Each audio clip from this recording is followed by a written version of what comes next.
Welcome to Carolina Beat, everyone. I'm Troy Thompson. Joining me in the studio today is John Cunius from Alpha Mortgage, and of course, the man himself, Tom Gale from Team Gale, Coldwell Bank at Seacoast Advantage. Welcome to the show, my friends. Nice to see you both. Nice to see you as well. Today we're talking all about down payments.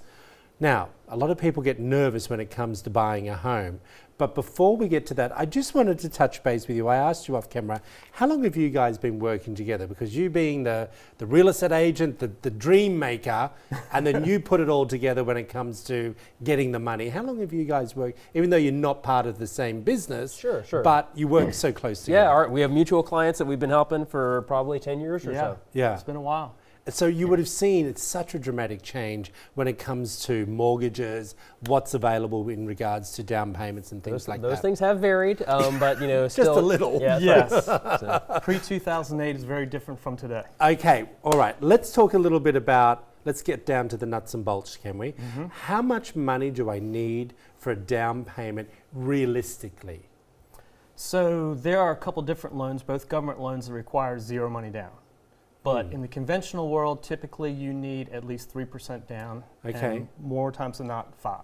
Well, and a lot of times too, even with 0% down, the loan itself you're financing, but you still have some inspections that you might be paying for out of pocket, the appraisal and things like that. So even with no down payment, there's some minor costs, but it's still cheaper, way cheaper than right now. People are charging 2 or 3 months rent when you have a deposit to put down if you're just renting a place. So it can seriously be less money to own, to purchase, than it would be to start And this is renting. what we want everyone to know, because I was just telling you what my rent is, and I said, my gosh, I could probably start a very small deposit on a property. Mm-hmm. Oh, yeah, And you're like, yeah, Troy, this is what people are doing.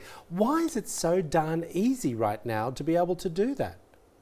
Well, there still is qualifications that are involved with this. I mean, but yeah, saving for a down payment is very important, but then, so be careful of, what your credit score is and all those type of things. Yeah. All right. Now, you touched on something earlier. Without a deposit, you can still get a mortgage. Mm-hmm. Explain to everyone at home, because that sounds quite enticing. So we have a VA loan. You have to be a veteran or retired military, or even be in the reserves. Right. So that's 0% down. Then there's USDA, which is also 100%, but you're geographically limited with that one. Okay. But then there's a third loan that's a 95% loan with 5% down payment assistance, which is also available, which works out to be 100%. Well, and that's what I was about to ask you. Is there a down payment assistance program? And how do we find out about that, and who qualifies, and what do you need to qualify for? Well, so obviously you want to call me, but yes, there is a 5% down payment assistance on the 95% loan.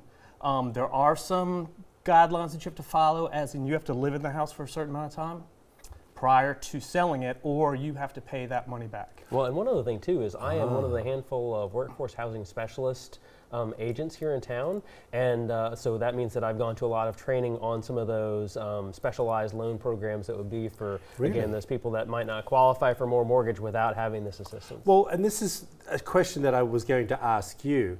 When I'm coming in to look at buying a property, at what stage are you introducing me to this man? I try and do it right away. Yeah. Oh, really? Yeah, just because I want to make sure that not only what they can afford, but what's comfortable for them. I don't want people, as I always say, just eating ramen noodles every night in order to be able to afford the house. All right, look, I'm sure we don't want to be sitting at home, like you said, eating ramen noodles, because if we put a bigger down payment, it might take us an extra year to save the money. Is that going to impact our monthly payments? So or not really? It doesn't move the needle a whole lot. Really? So every $10,000 you put down, it only moves the monthly payment about $50. Well, and the other thing too is we've had a very strong economy here for the past several years now, where we've had price increases of 10%.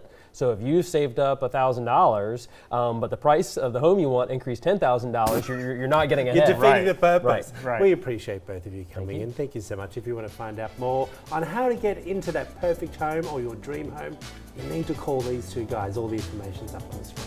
Back after this short break.